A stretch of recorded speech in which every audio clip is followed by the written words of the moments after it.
बातचीत की टेबल पर ये कंट्रीज आती हैं और क्या कोई परमानेंट सोल्यूशन यहाँ से निकलता है या सिर्फ टेम्प्रेरी पॉज यहाँ पर लगता है, ये तो वक्त ही बताएगा। लेकिन जिस तरीके से अब युद्ध का दायरा बढ़ रहा है मलिक साहब, अब इराक भी जो है वो टारगेट पर आ गया है, वहाँ के मिलिट्री बेसिस पर भी अटैक ईरान कर रहा है।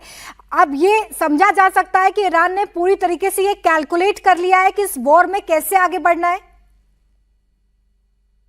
रोमिता जी देखिए, जैसे जैसे ये वार आगे बढ़ेगा और ये जो मिसाइल्स और प्रोजेक्टाइल्स जो उसकी मेन स्ट्रेंथ है वो उनको यूज करना चाहेगा, वो उनको बड़े कैलकुलेटेड वे में करेगा। दूसरी बात यह है कि वो जो करेगा इसराइल के ऊपर तक, जो इसराइल वो जो मिसाइल्स को पहुंचाएगा, मुझे लगता है कि ईरान जून 25 की तरह रियायत जो सिविलियन इलाके उनको टारगेट करेगा। रीजन वो चाहता है कि इजराइल को थोड़ा भड़काएं और वो भी ईरान के अंदर जो सिविलियन टारगेट्स है कहीं ना कहीं उनको हिट करे। तो इससे दो फायदे होते हैं। एक तो ये होता है कि इंटरनेशनल कम्युनिटी में इजराइल की बदनामी की जाए कि देखिए ये मिलिट्री टारगेट्स के अलावा नहीं, ये जो सिविलियन टारगेट्स है, सिविलियन पॉपुलेशन है, उनको हिट कर रहे हैं। और दूसरी बात यह है कि वो वहां का, चूंकि इजराइल एक छोटा कंट्री है, ये एम अचीव होता है कि उनकी जो भी अम्ब्रेला जो उनका जो आपका आयरन डोम है, उस अम्ब्रेला का थ्रू जो भी प्रोजेक्टाइल्स वहां से पेनिट्रेट करेंगे वहां इजराइल की जमीन पर, छोटा कंट्री होने के कारण वहां पर नुकसान ज्यादा होने की उम्मीद है। अब एक पॉइंट और आता हूं, जो मनीष कह रहे हैं, ये बात जो आपके जो अपने प्रसाद जी कह रहे हैं, ये बात बिल्कुल सही है। मन की बात से एग्री करता हूं कि जो खाड़ी के देश है जिन पर भी ईरान ने अटैक किया है, उनमें से कोई भी रिएक्शन करने नहीं आएगा एक्सेप्ट वर्बली, स्टेटमेंट देने के अलावा या फिर वार्निंग देने के अलावा, क्योंकि ये सब के सब कंट्री अमेरिका पे अपनी डिफेंस के लिए डिपेंड करते हैं। और आज से नहीं, 60s के दशक से, 70s के दशक से अमेरिका ने वहां पर अपने वो सब एसेट्स जरूरी इकट्ठा किए हुए हैं पहले से ही, भले ही टेम्परेरी वहां से उनको मूव कर दिया हो, यहाँ पे वहां पर शिफ्ट कर दिया हो, क्योंकि वो पूरा डिफेंस उनका अमेरिका के ही एक तरह से जिम्मे है। और ऐसा कोई पास्ट में अनुभव नहीं आया जब इन देशों को डिफेंस की जरूरत पड़ी हो। एक और आयाम में, एक और डायमेंशन रोमंता जी इसमें थोड़ा ऐड करना चाहूंगा। देखिए, ये जो ऑपरेशन आज चालू हुआ है, ये हमको लग रहा था 4-5 दिन पहले कि कुछ न कुछ होने वाला है, क्योंकि जनेवा वार्ता चल रही थी और ये साफ साफ जो मांग थी अमेरिका की ईरान के सामने, वो ऑलमोस्ट नामुमकिन थी ईरान के लिए। और दूसरी तरफ अफगानिस्तान और पाकिस्तान की आपस में भिड़ंत चल रही है, बॉर्डर पे स्क्रमिश चल रहे हैं। तो ये आधा वर्ल्ड का तो ध्यान इधर ही लगा हुआ है। और किसी भी ऑपरेशन का टाइमिंग जब चूज किया जाता है, उसके लिए सरप्राइज एक बहुत बड़ा एलिमेंट होता है।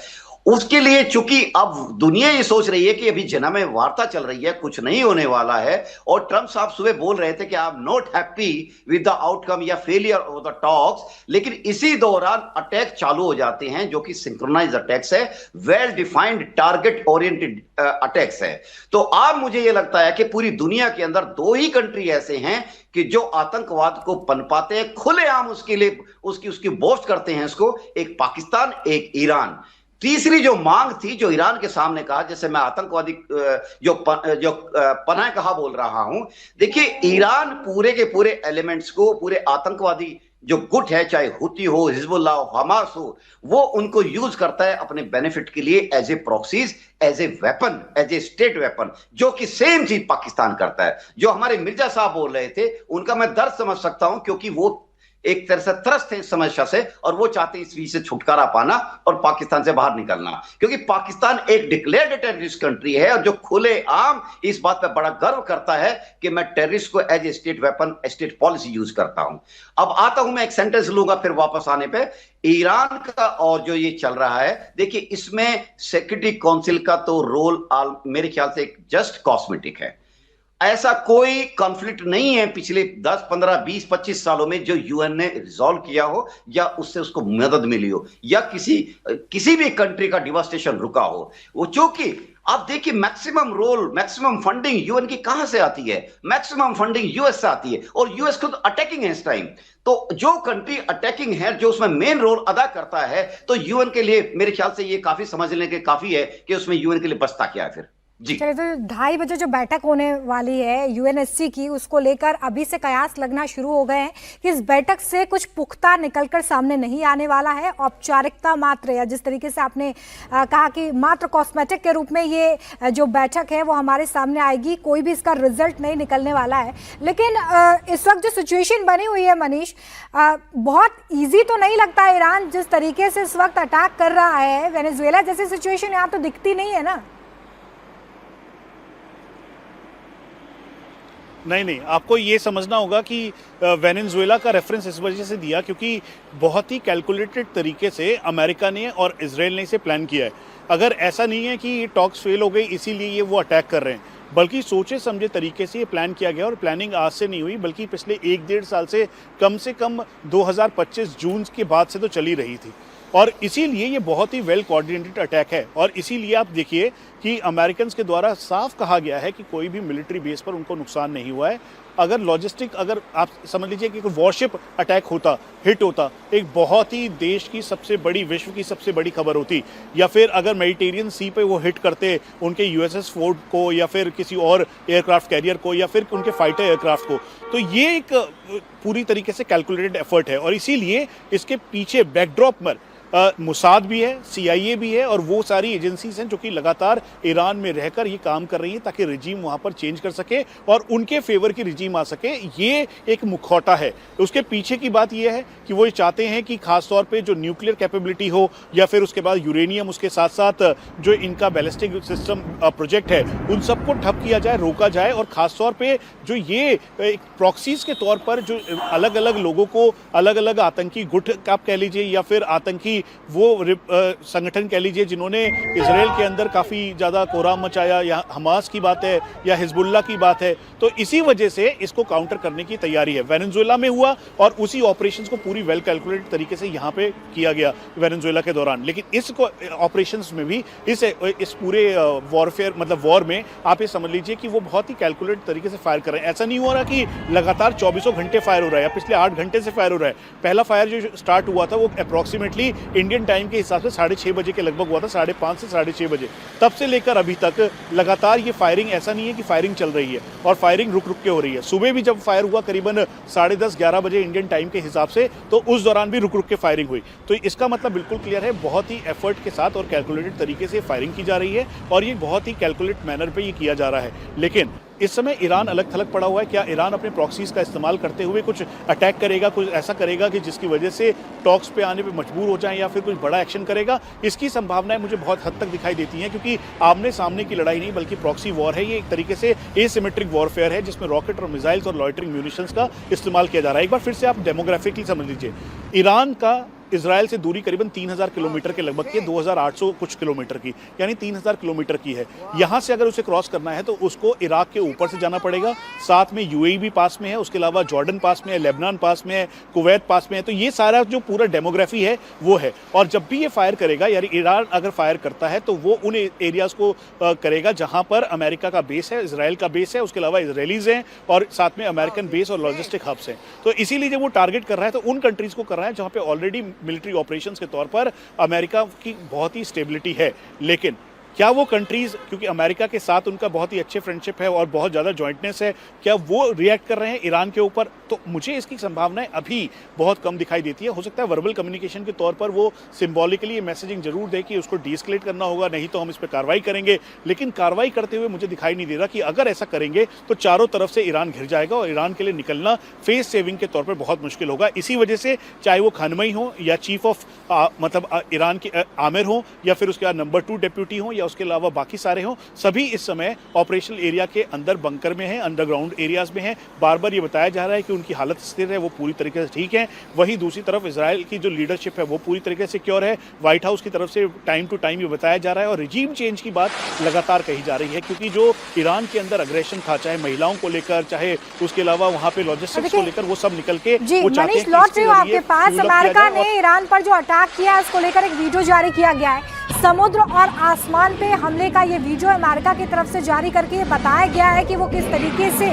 ईरान पर इस वक्त ताबड़तोड़ अटैक करते हुए नजर आ रहे हैं। समुद्र और आसमान में जो अटैक अमेरिका ने किए हैं उसका वीडियो जारी करके ये बताने की कोशिश हो रही है कि इस वॉर फ्रंट में अमेरिका आगे है। इससे पहले अमेरिका ने ये भी कहा कि दरअसल जो यूएस मिलिट्री बेस थे जहां पर ईरान ने अटैक किया था वहां तो बड़ा मामूली सा नुकसान हमको हुआ है, ज़्यादा नुकसान नहीं हुआ है। और अब लगातार इस बात को भी पुख्ता करता हुआ अमेरिका नजर आ रहा है कि हम इस वॉर फ्रंट में अभी भी ईरान को लगातार नुकसान पहुंचाते हुए नजर आ रहे हैं। मलिक साहब, एक के बाद एक अमेरिका के ये बयान ये बताते हुए कि ईरान पर पूरी तरीके से इस वक्त हावी होता हुआ ये फ्रंट नजर आ रहा है, यानी कि एक टैक्टिकल एज लेने की बात इस वक्त अमेरिका कर रहा है। जी रोमिता जी, देखिए, जब आप मिसाइल्स फायर करते हो बहुत सारे एक साल हो जाता है तो कोई भी ऐसा जो ईडी सिस्टम है यानी एयर डिफेंस सिस्टम ऐसा नहीं होता जिसको हम कह सकते हैं कि ये फुल प्रूफ है, 100% रोक देगा। एक न एक मिसाइल उसमें से कोई ना कोई पेनिट्रेट करके बच के वहां पे टारगेट के आसपास गिर जाती है। क्योंकि आप ये देखिए कि कोई भी अम्ब्रेला जैसे पेट्रियट ले लो या फिर थार्ड ले लीजिए या फिर इवन जो वेल नोन जिसका दुनिया में सबसे ज्यादा चर्चा होती है इजराइल का ले लीजिए, आयरन डोम ले लीजिए, कोई भी सिस्टम 92% अपनी एफिकेसी के आसपास काम करता है। अब ये जो वहां की जो मिसाइल्स के जो अमेरिका बोल रहा है ये संभव है कि वो इनसे ज्यादा नुकसान ना हुआ हो, क्योंकि जैसे कि मनीष बता रहे थे कि उन्होंने अपने की एसेट्स हैं, जो वेपनरी है, जो उनके क्रिटिकल इक्विपमेंट्स है, वो सब उन्होंने हटा दिए। उनको मालूम था कि यहाँ पे अटैक्स आएंगे ही आएंगे। और आयरनी ये देखिए कि दोनों साइड को मालूम था कि बातचीत से कुछ नहीं होने वाला है, उसके बावजूद भी बातचीत का ड्रामा चल रहा था। इसका हुआ क्या, दोनों साइड्स अपने टाइम को बाई कर रहे थे। ईरान ने अपने एसेट्स को उठाया और जाके जहां पर कहीं अंडर हिल्स के अंदर छुपाया, स्टोरेज जो उनके अंडरग्राउंड है वहां छुपाया, और यही काम अमेरिका ने किया। और इजराइल ने अपनी इंटेलिजेंस और सीआईए ने अपनी इंटेलिजेंस को लगाकर वहां के अंदर की पूरी इंफॉर्मेशन, मैक्सिमम इंफॉर्मेशन गैदर करने की कोशिश की।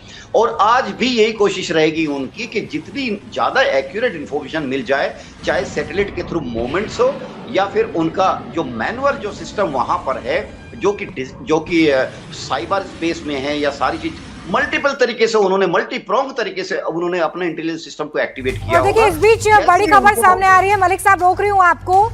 ईरान पर हमले की जानकारी नेतन्याहू की तरफ से दी जाएगी थोड़ी देर में। नेतन्याहू की तरफ से बयान भी जारी किया जा सकता है। ईरान पर जो हमले हो रहे हैं, जिस तरीके से अटैक किया गया है, उसको लेकर नेतन्याहू अपनी बात रख सकते हैं। ये बता सकते हैं कि इस वक्त वॉर फ्रंट पर इजराइल कहां पर खड़ा हुआ है और ईरान के लिए अब मुश्किलें और ज्यादा कितनी होने वाली हैं, क्योंकि इससे पहले इजराइल की तरफ से भी हर फ्रंट पर ईरान को जवाब दिया गया। मिसाइलों के जरिए, ड्रोन अटैक्स के जरिए ईरान के कई शहरों को धुआं कर दिया इजराइल ने। और अब बयान जारी करके नेतन्याहू यहां पर ये बताने की कोशिश करेंगे कि इस वॉर फ्रंट में किस तरीके से इजराइल आगे बढ़ रहा है और ईरान अब किस तरीके से मुश्किलों में पड़ सकता है। थोड़ी ही देर में ये बयान नेतन्याहू की तरफ से जारी किया जाएगा। मनीष, नेतन्याहू की तरफ से ये जो बयान जारी होगा इसमें क्या सुन सकते हैं हम? इसमें ये बताया जाएगा कि इजराइल अब किस तरीके से ईरान पर अटैक्स को तेज करने वाला है, ईरान को और ज्यादा कितना नुकसान होने वाला है, या एक चेतावनी होगी इस स्टेटमेंट में? הוא טבח בעמו שלו. היום כבר כולם מבינים. אסור שמשטר טרור רצחני זה יתחמש בנשק גרעיני שיאפשר לו לאיים על קיומנו ויאפשר לו לאיים על שלום האנושות כולה. אנחנו יצאנו לקרב כדי לשנות מצב זה מן היסוד, לשים קץ לאיום. ביום השני של מלחמת התקומה הבטחתי לכם, אנחנו נשנה את פני המזרח התיכון.